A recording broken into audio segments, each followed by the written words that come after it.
तो कैसे हैं आप लोग। आपको पता है कि इंडिया और चाइना के बीच में काफ़ी ज़्यादा कॉन्फ्लिक्ट चालू है और चाइना जो है वो लद्दाख एरिया में इंक्रोचमेंट कर रहा है, मतलब कि हमारी ज़मीन पे कब्जा करने की कोशिश कर रहा है। साथ के साथ 2017 में हमने देखा था कि इंडिया चाइना के बीच में डोकलाम को लेके भी थोड़ा कॉन्फ्लिक्ट हुआ था। डोकलाम जो कि एक प्लेट्यू है भूटान में। उसके अलावा अरुणाचल में तवांग वैली और इन सब एरियाज को लेके भी इंडिया चाइना के बीच में थोड़ा बहुत कॉन्फ्लिक्ट चालू रहता है। वहीं इंडिया जो है काफी कुछ कर रहा है चाइना को रोकने के लिए। समझना यह है कि चाइना जैसे जैसे एरिया में एग्रेसिव हो रहा है, जैसे जैसे चाइना अपनी प्रेजेंस को एरिया में बढ़ा रहा है, तो इंडिया के पास क्या क्या ऑप्शंस है चाइना को रोकने के लिए, किस तरीके से इंडिया जो है डिप्लोमेटिकली चाइना को रोकने में सफल रहेगा। ये सारी की सारी भारत की पॉलिसीज और चाइना का क्या एग्रेसिव बिहेवियर है वो इस वीडियो में देखने वाले हैं। साथ के साथ एक बहुत ही इंटरेस्टिंग हिस्टोरिकल कॉन्टेक्स्ट में यहाँ पे ड्रॉ करने वाला हूँ। आपको समझ आएगा अभी वीडियो देख के कि किस कॉन्टेक्स्ट की मैं बात कर रहा हूँ। सो पूरा वीडियो देखिएगा, आपको काफी कुछ इससे सीखने को मिलेगा। प्रेजेंटेड बाय मी मुदत गुप्ता। अनअकैडमी पर सब्सक्राइब करने के लिए you can use my referral code मदद गुप्ता फॉर 10% डिस्काउंट। सिंपली मेरा नाम डालना और आपको प्लस और आइकॉनिक सब्सक्रिप्शन पे 10% का डिस्काउंट मिलेगा। ये टेलीग्राम चैनल है जो नीचे डिस्क्रिप्शन बॉक्स में जी आपको ज्वाइन करना है। अनअकैडमी पे हमारे 3 नए बैचेस शुरू होने वाले हैं। 2021 के लिए 6 months new year resolution batch, 2022 के लिए 1 ईयर बैच और 2023 के लिए 2 इयर्स बैच शुरू होने वाला है bye top educators of Unacademy. 4 जनवरी से सारे के सारे बैचेस शुरू हो रहे हैं, तो आपको इनके लिए एनरोल करना है, जिसमें पूरा का पूरा प्रीलिम्स का सिलेबस कवरेज होगा। टॉप एडुकेटर्स पढ़ाएंगे, टेस्ट सीरीज होगी along with analysis, PDF, study material, notes, सब कुछ मिलेगा। डाउट रेजोल्यूशन सेशंस और इंटरव्यू की तैयारी, सब कुछ आपको एक ही जगह पे मिलेगा। साथ के साथ 4 जनवरी से 6 महीने का एक बैच शुरू हो रहा है यूपीएससी प्रीलिम्स के लिए। 4 जनवरी से ही 1 साल का बैच शुरू हो रहा है 2022 के लिए, जिसमें अनअकैडमी के टॉप एडुकेटर्स पढ़ाने वाले हैं, including the mains and every single topic possible would be covered. इसी के साथ 2 साल का भी जीएस बैच आ रहा है 2023 के लिए, जो कि 4 जनवरी को शुरू हो रहा है। तो ये सारे के सारे बैचेस आ रहे हैं अनअकैडमी पे लाइव एंड एक्सक्लूसिव प्लस और आइकॉनिक सब्सक्रिप्शन के। सो आपको ये ज्वाइन करना है। साथ ही साथ ऑप्शनल के भी बैचेस आ रहे हैं, तो ऑप्शनल का कॉम्बो सब्सक्रिप्शन आप ले सकते हो जीएस के साथ यूजिंग माय रेफरल कोड मदद गुप्ता फॉर 10% डिस्काउंट। तो सबसे पहले एक हिस्टोरिकल कॉन्टेक्स्ट देखने की कोशिश करते हैं इंडिया और चाइना के रिलेशंस के बीच में। स्क्रीन पे जो आप 2 फोटोज देख रहे हो, इनमें आपको पता है भारत के पहले प्रधानमंत्री जवाहरलाल नेहरू हैं और दूसरे व्यक्ति जो हैं वो चाइना के फाउंडिंग फादर हैं, जिनको माओ जेडोंग के नाम से जाना जाता है। राइट। बेसिकली क्या हुआ, जवाहरलाल नेहरू जब इंडिया के पहले प्रधानमंत्री बनते हैं, उस टाइम पे वो चाइना को काफी अच्छा दोस्त मानने लगते हैं। उनको लगता है कि चाइना मेरा काफी अच्छा दोस्त है और चाइना के साथ मिलके मैं एक एशियन सेंचुरी बनाऊंगा। एशियन सेंचुरी का बेसिकली मतलब होता है, आपको ये पता है कि 1947-48 में जब इंडिया और चाइना को आज़ादी मिली, उस टाइम पे यूएस, यूरोप जैसे जो देश और कॉन्टिनेंट्स थे, इनका काफ़ी ज़्यादा दबदबा था। यूएस जो था वो दुनिया का सबसे पावरफुल देश था, यूरोप काफ़ी इंपॉर्टेंट कॉन्टिनेंट था, काफ़ी स्ट्रॉन्ग कॉन्टिनेंट था। जवाहरलाल नेहरू ने सोचा कि यूएस और यूरोप वगैरह में ऐसा कुछ नहीं है जो हमारे पास ना हो, तो हम और चाइना मिलके पूरी दुनिया को लीड करने वाले हैं। जवाहरलाल नेहरू ने चाइना की तरफ दोस्ती का हाथ बढ़ाया। इसी के साथ क्या हुआ, चाइना ने 1949-1950 में तिब्बत को एनेक्स कर लिया और इंडिया ने 1954 में पंचशील प्रिंसिपल्स का अग्रीमेंट साइन करते हुए ये बोला कि हाँ, हम ये रिकॉग्नाइज करते हैं कि तिब्बत जो है वो चाइना का ही पार्ट है। जवाहरलाल नेहरू ने ये कैटेगोरिकली बोला 1954 के अग्रीमेंट में कि तिब्बत जो है वो चाइना का ही पार्ट है। तो बेसिकली चाइना के साथ दोस्ती का हाथ बढ़ाते हुए ये सारे के सारे कदम उठाए गए और जवाहरलाल नेहरू बहुत ज्यादा ऑप्टिमिस्टिक थे, वो बहुत ज्यादा सकारात्मक थे कि चाइना के साथ दोस्ती में हमारा बहुत ज्यादा फायदा है और चाइना और भारत अगर साथ में काम करते हैं तो एशियन सेंचुरी तो पक्का रियलाइज हो ही जाएगी। लेकिन चाइना ने हमारी दोस्ती को ठुकरा दिया और 1962 में चाइना ने हमारे ऊपर अटैक करा, जिसके तहत हमारा अक्साई चीन एरिया जो कि जम्मू कश्मीर में है, उसको चाइना ने हमारे से हथिया लिया, उस पर कब्जा कर लिया। कहने का मतलब है जवाहरलाल नेहरू जिन्होंने चाइना को अपना दोस्त माना था, चाइना ने इंडिया के ऊपर ही वार करा, इंडिया के ऊपर अटैक करा और हमारी जमीन कैप्चर कर ली। सवाल उठता है कि 2020 में ये वाला कॉन्टेक्स्ट में क्यों बता रहा हूं, 2020-21 में ये कॉन्टेक्स्ट क्यों बता रहा हूं, ध्यान से समझिए। 2014 से लेकर 2020 तक, जब से नरेंद्र मोदी प्रधानमंत्री बने हैं 2014 में, तब से लेकर 2020 तक प्रधानमंत्री नरेंद्र मोदी और राष्ट्रपति शी जिनपिंग 18 बार मिल चुके हैं। ये बहुत बड़ा नंबर होता है, मतलब कि एक साल में 3 बार ऑन एन एवरेज मिले हैं दोनों लीडर्स, जो कि एक बहुत बड़ा नंबर है गिवन कि प्रधानमंत्री नरेंद्र मोदी दुनिया के बाकी लीडर से इतना नहीं मिले हैं।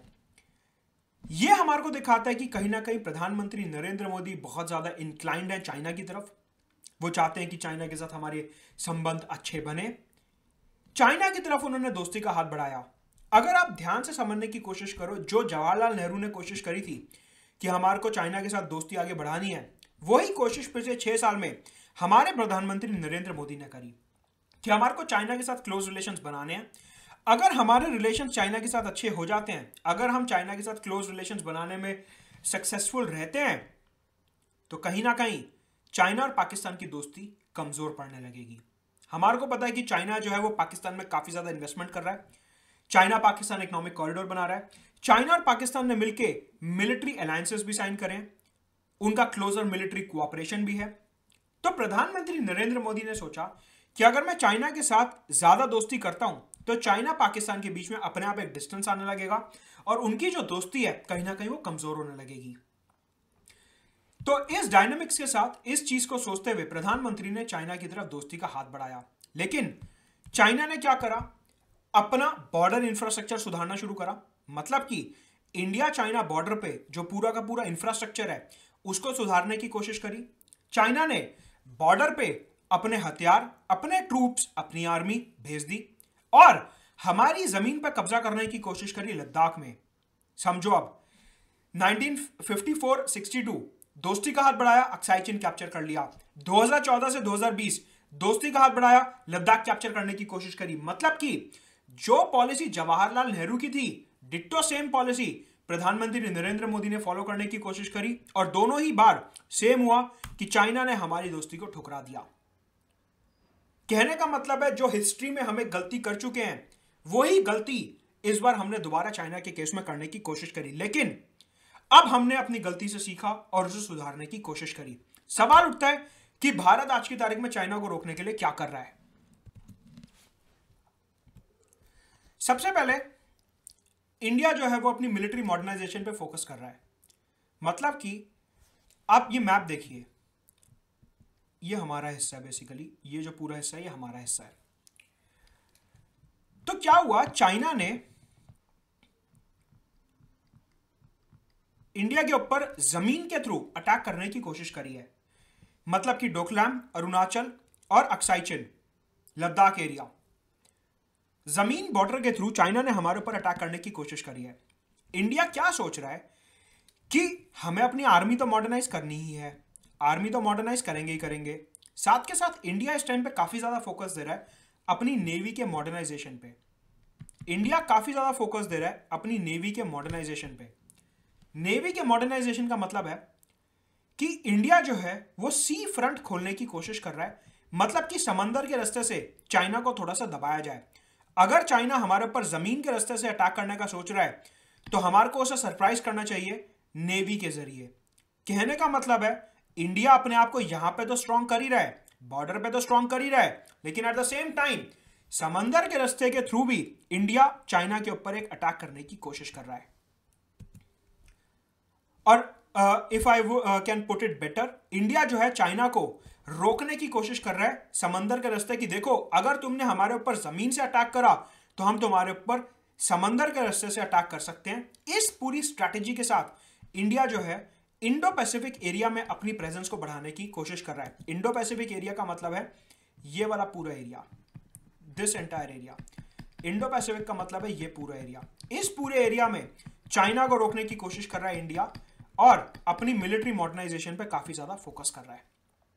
अगर इंडिया इस पूरे एरिया में अपना दबदबा बना लेता है तो चाइना का ट्रेड और चाइना की एनर्जी, मिडिल ईस्ट से जितना भी वो तेल और गैस खरीद रहा है वो सारा का सारा इसी रास्ते से पास होता है। तो चाइना के ट्रेड और एनर्जी में काफी ज्यादा दिक्कत आने वाली है अगर इंडिया इंडो पैसिफिक एरिया में अपना एक दबदबा बना लेता है। तो इंडो पैसिफिक में अपना दबदबा बनाने के लिए इंडिया ने एक ग्रुप बनाया जिसका नाम है क्वाड ग्रुपिंग। क्वाड ग्रुप जिसमें जापान है, जिसमें ऑस्ट्रेलिया है, जिसमें इंडिया है और जिसमें यूनाइटेड स्टेट्स है। या राइट, ये अलास्का इधर आपको दिख रहा होगा। तो इन 4 देशों के साथ हमने क्वाड ग्रुप बनाया और उनके साथ कंडक्ट करी इस एरिया में 2020 में मालाबार एक्सरसाइज।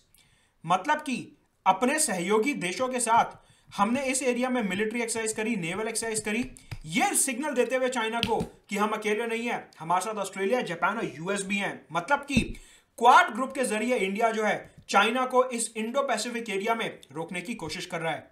तो पहला स्टेप मिलिट्री मॉडर्नाइजेशन, कि चाइना चाहे जमीन से आए, चाहे हवा से आए, चाहे पानी से आए, हम उसे रोकने के लिए सक्षम है। दूसरी बात, हम अपनी नेवी को इतना स्ट्रांग कर रहे हैं कि अगर चाइना हमारे ऊपर जमीन से अटैक करता है तो हम उसके ऊपर समंदर से अटैक कर सके। और तीसरी बात, हम रिन्यूड मल्टीलेटरलिज्म की स्पिरिट में क्वाड ग्रुप बना के यूएस, ऑस्ट्रेलिया, जापान के साथ इंडो पैसिफिक में सहयोग कर रहे हैं। कहने का मतलब यह है कि शी जिनपिंग की जो पॉलिसीज हैं अटैक करने की, एनक्रोच करने की, नियो कॉलोनियल एक्सपेंशनिस्ट पॉलिसीज, कि मेरे को दूसरे देश की जमीन हथियानी है, इन पॉलिसीज ने ही क्वाड ग्रुप को और ज्यादा मजबूत बना दिया है। इसी के साथ साथ अगर हम इंडिया और यूएस के द्विपक्षीय संबंधों की बात करें, if you talk about the bilateral relations between India and US, then Bharat और अमेरिका के बीच में जो मिलिट्री कोऑपरेशन है वो काफी ज्यादा इंक्रीज हुआ है। रिसेंटली इंडिया ने अमेरिका के साथ 3 मिलिट्री अग्रीमेंट साइन करे हैं। एक लॉजिस्टिक एक्सचेंज के लिए लेमोआ, एक कम्युनिकेशन सिक्योरिटी के लिए कॉमकासा, और एक जियो स्पेशल मैपिंग कोऑपरेशन के लिए बेका। ये सारे के सारे अग्रीमेंट्स हमने साइन करे यूएस के साथ अपनी मिलिट्री कोऑपरेशन को बढ़ाने के लिए। साथ के साथ यूएस जो है हमारे को काफी ज्यादा कोऑपरेट कर रहा है, टेक्नोलॉजी ट्रांसफर कर रहा है इन द डिफेंस डोमेन। मतलब कि क्वाड में तो हम कोऑपरेट कर ही रहे हैं, उसके अलावा यूएस के साथ सिंगल हैंडेडली भी हम कोलैबोरेट कर रहे हैं, जिससे कि चाइना को ओवरऑल तरीके से रोक पाए। इसी के साथ इंडिया जो है दूसरे देशों को, पर्टिकुलरली श्रीलंका, आसियान देश, भूटान, नेपाल और अफ्रीकी देश, इन सब देशों को आगाह कर रहा है, इन सब देशों को वार्न कर रहा है कि अगर आप चाइना के कर्ज के अंदर फंसते जाओगे तो फिर आप उस कभी डेट ट्रैप से निकल नहीं पाओगे।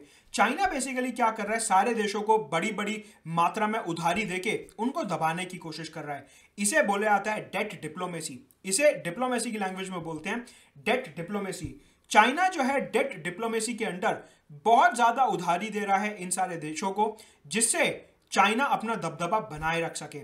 इंडिया जो है चाइना की ये रियल इंटेंशन सारे देशों के सामने ला रहा है, जिससे कि ये सारे के सारे देश चाइना के डेट ट्रैप में ना फंस सके। मतलब कि इंडिया इन सारे देशों को चाइना के नियो कॉलोनियल एक्सपेंशनिज्म के बारे में आगाह कर रहा है, उनको वार्निंग दे रहा है। इसी के साथ आपको पता होगा कि अभी एक नया मसला चालू है न्यूज में कि दलाई लामा का सक्सेसर कौन होगा।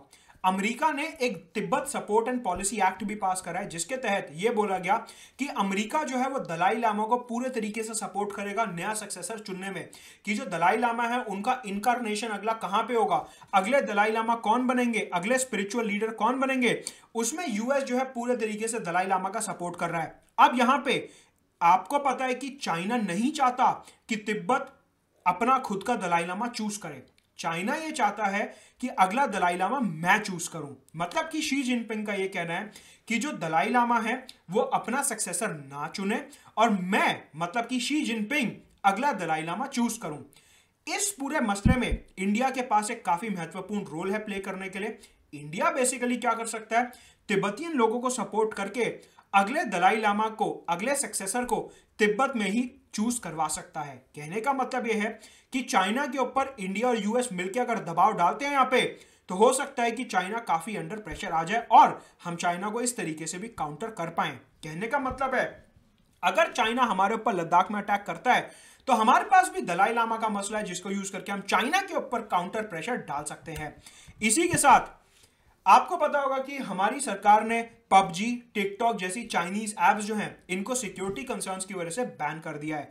इसका मतलब यह है कि जो चाइना की कंपनियां हैं उनका हमारे देश में एक्सपोर्ट अब कम होने लगेगा, हमारे देश में इन्वेस्टमेंट कम होने लगेगी, जिसका मतलब यह है कि चाइना की जो कंपनीज हैं उनका इंडिया से पत्ता साफ होने वाला है। चाइना की जो कंपनीज हैं उनका इंडिया में इन्वेस्टमेंट खत्म होने वाला है। कहने का मतलब है कि रिड्यूस हो रहा है, जिसकी वजह से उनको कहीं ना कहीं नुकसान पहुंच रहा है। आपको पता है कि प्ले स्टोर और iOS स्टोर पे टिकटॉक जो था वो one of the most downloaded app था। इंडिया के लोगों ने सबसे ज्यादा ऐप जो डाउनलोड करा हुआ था उनमें से एक ऐप टिकटॉक भी था। तो अगर सडनली भारत सरकार टिकटॉक को बैन कर देगी तो ऑब्वियस सी बात है कि जो टिकटॉक की कंपनी है उसको काफी ज्यादा नुकसान पहुंचेगा।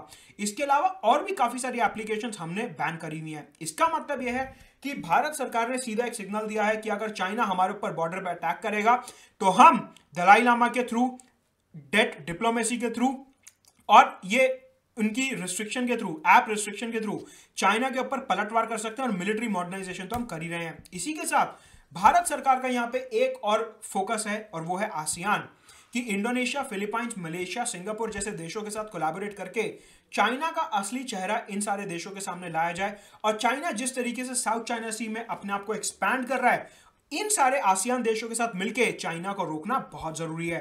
कहने का मतलब यह है कि आसियान के साथ मिलकर, पर्टिकुलरली वियतनाम, फिलीपाइंस और इंडोनेशिया के साथ मिलकर हमारे को चाइना को इंडो पैसिफिक एरिया में, साउथ चाइना सी में रोकना होगा। ये सारे के सारे कदम भारत सरकार उठा रही है चाइना को रोकने के लिए। तो मेंस और इंटरव्यू में आपको सारे के सारे पॉइंट्स लिखने हैं, और ये जो कलर से मैंने हाईलाइट करा हुआ है, दीज आर द कीवर्ड्स जो आपको नेसेसरली अपने माइंड में रखने हैं, राइट। तो इस वीडियो में इतना ही। आई होप आपको सारे पॉइंट समझ आए होंगे। अनअकैडमी में सब्सक्राइब करने के लिए रेफरल कोड यूज करिए मोदत गुप्ता फॉर 10% डिस्काउंट। इसी के साथ साथ नीचे टेलीग्राम चैनल दिया, वो ज्वाइन करिए। 6 महीने का बैच, 1 साल का बैच और 2 साल का बैच 4 जनवरी से शुरू हो रहे हैं, लाइव एंड एक्सक्लूसिव होने अनअकैडमी प्लस, जिसमें आपका पूरा का पूरा syllabus coverage, dedicated test series का analysis, notes, study material, doubt resolution, direct interaction with the educator, सब कुछ एक ही जगह पे मिलेगा, लाइव एंड एक्सक्लूसिव होने अनअकैडमी प्लस। इसी के साथ जीएस और ऑप्शनल का कॉम्बो भी आप सब्सक्राइब कर सकते हो यूजिंग द रेफरल कोड मोदत गुप्ता।